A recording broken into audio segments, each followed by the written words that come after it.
ഈ റേപ്പ് എന്ന് പറയുന്ന പദം, ആ പദം ഒരു സിനിമയ്ക്കകത്ത് ഏതെങ്കിലും ഒരു കഥാപാത്രം ജസ്റ്റ് ഒന്ന് ഉച്ചരിക്കുന്നത് കേട്ടിട്ട് നിങ്ങൾക്ക് ആർക്കെങ്കിലും ഞെട്ടൽ അനുഭവപ്പെട്ടിട്ടുണ്ടോ? അല്ലെങ്കിൽ നിങ്ങൾ ആരെങ്കിലും ഞെട്ടലോട് കൂടി കരഞ്ഞിട്ടുണ്ടോ? ഇനി അതും പോട്ടെ, റേപ്പുമായിട്ട് ബന്ധപ്പെട്ട ഏതെങ്കിലും സിനിമ കണ്ടിട്ട് നിർത്താണ്ട് കരഞ്ഞിട്ടുണ്ടോ? ഉണ്ടെങ്കിൽ നിങ്ങൾക്ക് അത്തരത്തിലുള്ള അനുഭവങ്ങൾ തന്ന സിനിമകളുടെ കൂട്ടത്തിൽ ഉൾപ്പെടുത്താൻ പറ്റിയ ഒരു സിനിമ റിലീസായിട്ടുണ്ട്. സിനിമയുടെ പേരാണ് മഹാരാജ. സംവിധാനം ചെയ്തിരിക്കുന്നത് നിതിലൻ സ്വാമിനാഥനാണ്. കേന്ദ്ര കഥാപാത്രങ്ങളായി എത്തിയിരിക്കുന്നത് നമ്മുടെ വിജയ് സേതുപതിയും അനുരാഗ് കശ്യപുമാണ്. അവർ കൂടാണ്ട് അഭിരാമി, മമത മോഹൻദാസ്, കൽക്കി, നടരാജ് തുടങ്ങിയ ഒരുപാട് പേര് ചെറുതും വലുതുമായ കഥാപാത്രങ്ങൾ ചെയ്തിട്ടുണ്ട്. അപ്പം എൻ്റെ വ്യക്തിപരമായ അഭിപ്രായത്തിൽ ഇത് 2024 ഏറ്റവും മികച്ച സിനിമയാണ്. ഇതുവരെ റിലീസ് ചെയ്തതിൽ ഏറ്റവും മികച്ച സിനിമയാണ്. 2024 മാത്രമല്ല, കഴിഞ്ഞ കുറച്ച് വർഷങ്ങൾക്കിടയിൽ പോലും ഇത്രയും മികച്ചൊരു സിനിമ റിലീസായിട്ടുണ്ടെന്ന് തോന്നുന്നില്ല. അത്രയും പെർഫെക്റ്റ് ആയിട്ടുള്ള ഒരു മൂവി എന്ന് മാത്രമല്ല, വലിയ രീതിയിൽ നമ്മളെ വേദനിപ്പിക്കും, വലിയ രീതിയിൽ നമ്മളെ അസ്വസ്ഥരാക്കും, വലിയ രീതിയിൽ നമ്മളെ മാനസികമായിട്ട് പിരിമുറുക്കം തരും. അങ്ങനെ ഒരുപാട് പ്രത്യേകതകൾ ഈ സിനിമയ്ക്കുണ്ട്. പല രംഗങ്ങളും എനിക്ക് കാണാൻ പറ്റാണ്ട് ഞാനങ്ങ് മുഖം തിരിച്ചു നിൽക്കുമായിരുന്നു തിയേറ്ററിനകത്ത് പോലും. തിയേറ്റർ വിട്ടിറങ്ങുമ്പോഴേക്കും ഞാൻ ഒരുപാട് കരഞ്ഞിരുന്നു. എൻ്റെ സിനിമ കണ്ട് അങ്ങ് കരയാന്ന് പറയുന്നൊരു അവസ്ഥയില്ല, അത് ശരിക്കും അനുഭവിച്ചു. അപ്പോൾ സിനിമയുടെ ഏറ്റവും പോസിറ്റീവായിട്ടുള്ള ഘടകത്തെക്കുറിച്ച് പറയാം. അത് തീർച്ചയായിട്ടും നമ്മുടെ വിജയ് സേതുപതിയാണ്. മഹാരാജ എന്ന് പറയുന്ന കഥാപാത്രം പുള്ളിയുടെ കയ്യിൽ അത്ര സേഫ് ആയിരുന്നു. സേഫ് എന്ന് വെച്ച് കഴിഞ്ഞാൽ പുള്ളി ഇതുവരെ ചെയ്ത കഥാപാത്രങ്ങളിൽ നിന്നും വ്യത്യസ്തമായിട്ടാണ് മഹാരാജ എന്ന കഥാപാത്രം ചെയ്തിരിക്കുന്നത്. പുള്ളിയുടെ മുഖത്തുള്ള ഭാവം അതുപോലും വളരെ വ്യത്യസ്തമാണ്.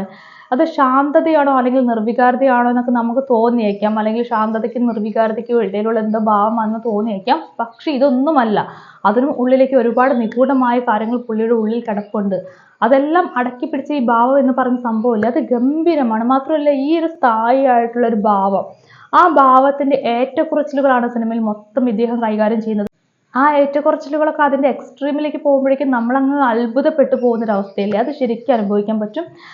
അതുപോലെ തന്നെ അനുരാഗ് കശ്യപിന്റെ ആണെങ്കിൽ പുള്ളിയുടെ കഥാപാത്രം പുള്ളി പറയുന്ന പോലെ പക്കായിട്ട് ചെയ്തിട്ടുണ്ട്. വളരെ ഭംഗിയായിട്ട് ചെയ്തിട്ടുണ്ട്, അടിപൊളിയായി ചെയ്തിട്ടുണ്ട്. പിന്നെ എനിക്കൊരു പ്രശ്നമായിട്ട് തോന്നിയിട്ടുള്ളത്, ഇതിൽ നായകന്മാർക്ക് ഒരുപാട് സ്ക്രീൻ ടൈമും കാര്യങ്ങളൊക്കെ ഉണ്ടെങ്കിലും നായികമാരായിട്ട് വരുന്ന മമത മോഹൻദാസ് അല്ലെങ്കിൽ അഭിരാമി, ഇവർക്കൊക്കെ സ്ക്രീൻ ടൈം വളരെ കുറവായിരുന്നു. അത് വലിയ പ്രശ്നമൊന്നും അല്ലെങ്കിൽ കൂടിയും അതൊരു പ്രശ്നമായിട്ട് തോന്നുന്നു എന്ന് മാത്രം. അതുപോലെ തന്നെ മറ്റൊരു പോസിറ്റീവായിട്ടുള്ള കാര്യമാണ് സിനിമയുടെ സ്ക്രിപ്റ്റ് എന്ന് പറയുന്നത്. പക്കാണ്. വളരെ സിമ്പിളായിട്ടുള്ള സ്റ്റോറിയാണ്, വളരെ സിമ്പിളായിട്ടുള്ള പ്ലോട്ടാണ്. നമുക്ക് മറ്റൊരാളുടെ അടുത്തേക്ക് പറയുന്ന സമയത്ത് ഈസി ആയിട്ട് ഈ കഥയെക്കുറിച്ച് പറയാൻ പറ്റും. വളരെ ഈസിയായി പറയാൻ പറ്റുന്ന പ്രതികാര കഥയാണ്. പക്ഷെ അത് നരേറ്റ് ചെയ്തിരിക്കുന്ന രീതി ഗംഭീരമാണ്. ഇതുവരേക്കും മറ്റാരും യൂസ് ചെയ്യാത്ത രീതിയിലാണ് ഇത് നരേറ്റ് ചെയ്തിരിക്കുന്നത്. അക്കാര്യത്തിൽ നിതിലൻ സ്വാമിനാഥൻ എന്ന ഡയറക്ടർക്ക് അഭിമാനിക്കാൻ. പുള്ളി ആരെയും ഫോളോ ചെയ്യാത്ത രീതിയിൽ, പുള്ളി ഇതിനു മുൻപ് ഒന്നിനെയും തന്നെ റെഫറൻസ് ആയിട്ട് എടുക്കാത്ത വിധത്തിൽ പുള്ളിയുടേതായിട്ടുള്ള ഒരു സ്റ്റൈൽ, യൂണീക്ക് ആയിട്ടുള്ള ഒരു സ്റ്റൈൽ പുള്ളി സ്ക്രിപ്റ്റിൽ കൊണ്ടുവന്നിട്ടുണ്ട്.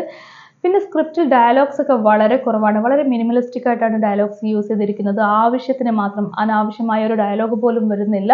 മാത്രമല്ല, സീൻസ് ആണെങ്കിലും അല്ലെങ്കിൽ ഷോർട്സ് ആണെങ്കിൽ പോലും അനാവശ്യമായിട്ടുള്ള ഒന്നും തന്നെ വരുന്നില്ല. എക്സ്ട്രാ ഒരു സാധനം ആഡ് ചെയ്യുന്നില്ല. സിനിമയുടെ ഒരു ഭംഗി കൂട്ടാൻ വേണ്ടിയിട്ട് ഇതിൽ പ്രണയങ്ങൾ കൊണ്ടുവന്നിട്ടില്ല, അല്ലെങ്കിൽ അത്തരം ഗാനരംഗങ്ങൾ കൊണ്ടുവന്നിട്ടില്ല. അതൊക്കെ സിനിമയുടെ ഏറ്റവും പോസിറ്റീവായിട്ടുള്ള കാര്യങ്ങളായിട്ടാണ് തോന്നുന്നത്.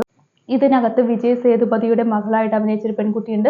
ആ കുട്ടിയുടെ അഭിനയം അടിപൊളിയാണ്. നല്ല രീതിയിൽ ആ കുട്ടിയെ കഥാപാത്രം ചെയ്തിട്ടുണ്ട്. പ്രത്യേകം പറയേണ്ട ഒരു കാര്യമാണ് ഫൈറ്റ്. വളരെ നാച്ചുറലായ രീതിയിലായി കൈകാര്യം ചെയ്തിരിക്കുന്നത്.